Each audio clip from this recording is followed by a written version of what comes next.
আপনারা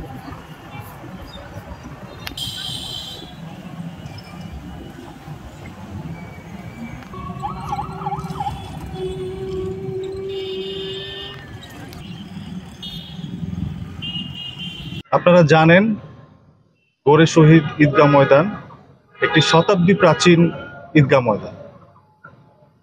এটি আমাদের রংপুরবাসীর জন্য, বৃহত্তর রংপুরবাসীর জন্য অত্যন্ত গৌরবময় একটি বিষয় এবং একই সাথে স্পর্শকাতর। আমরা র্যাপিড অ্যাকশন ব্যাটালিয়ন, পুলিশ প্রশাসন এবং সকল আইন প্রয়োগকারী সংস্থা চেষ্টা করি যাতে ঈদের এই বিশাল জামাত এবং এই জমায়েতটা শান্তিপূর্ণভাবে হয়। আপনারা ইতিমধ্যে দেখেছেন যে স্থানীয় প্রশাসন আয়োজনের কাজ প্রায় সম্পূর্ণ করে নিয়ে আসছে। এজন্য আমরা তাদের সাধুবাদ জানাই এবং আমরা তাদের নিকট কৃতজ্ঞ।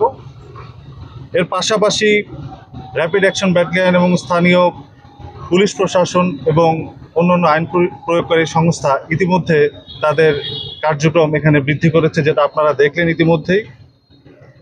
এখানে সকল মুসল্লি যেন তাদের মনোকামনা, তাদের মনোবাসনা এবং তাদের প্রার্থনায় নিরাপদে করতে পারে, এই জন্যই আমাদের সকল আইন প্রয়োগকারী সংস্থার সদস্যবৃন্দ এখানে দায়িত্বরত থাকবে।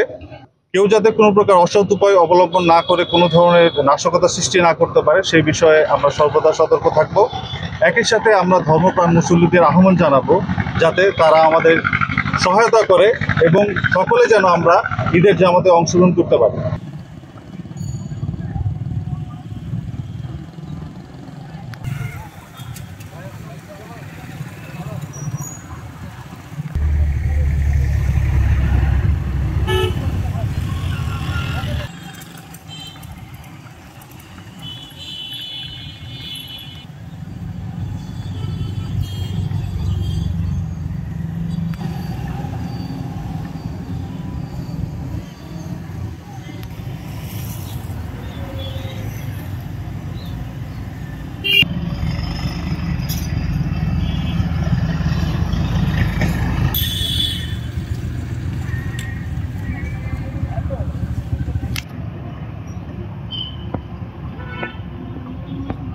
এর ভিতরে অন্যতম বৃহৎ যে ঈদ জামাত হবে সেটা হলো আপনার গোরে শহীদ ময়দানে।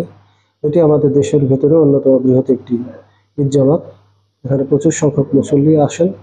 আমাদের এই যে সকল জায়গাগুলোতে বড় ধরনের গ্যাদারিং হয় সেখানে আমরা নিরাপত্তার বিষয়টাকে খুব বেশি গুরুত্ব সহকারে বিবেচনা করি। তা গোরে শহীদ ময়দানটি আমরা ঈদ জামাতকে আমরা নিরাপদ এবং উৎসবমুখর করার জন্য আমরা একটি নিরাপত্তা পরিকল্পনা প্রণয়ন করেছি। এই নিরাপত্তা পরিকল্পনাটা আমাদের কয়েকটি স্তর বিশিষ্ট নিরাপত্তা এবং প্রত্যেকটি স্তরে আমরা বিভিন্ন কৌশল অবলম্বন করেছি। আমাদের এই নিরাপত্তা পরিকল্পনা প্রণয়নের ক্ষেত্রে আমরা আমাদের নিরাপত্তা ঝুঁকিগুলোকে আমরা মূল্যায়ন করেছি এবং বিগত কয়েক বছরের যে অভিজ্ঞতা সেই অভিজ্ঞতাটাকে আমরা এই নিরাপত্তা পরিকল্পনার ভিতরে আমরা অন্তর্ভুক্ত করেছি এবং ঝুঁকি মূল্যায়নের ক্ষেত্রে যে আলোকে আমরা নিরাপত্তা পরিকল্পনাটা প্রণয়ন করেছি।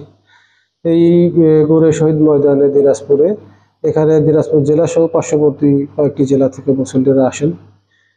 তো আমরা যেহেতু এখানে আপনার বড় ধরনের একটা ঈদ জামায়াত হয়, মুসল্লিরা এখানে নামাজ পড়তে আসেন, তারা যাতে নিরাপদে ফিরে যেতে পারেন এবং স্বচ্ছন্দে তারা আসতে পারেন এবং যেতে পারেন সেজন্য আমাদের ট্রাফিক ব্যবস্থাপনায় আমরা একটু বাড়তি গুরুত্ব আরোপ করেছি।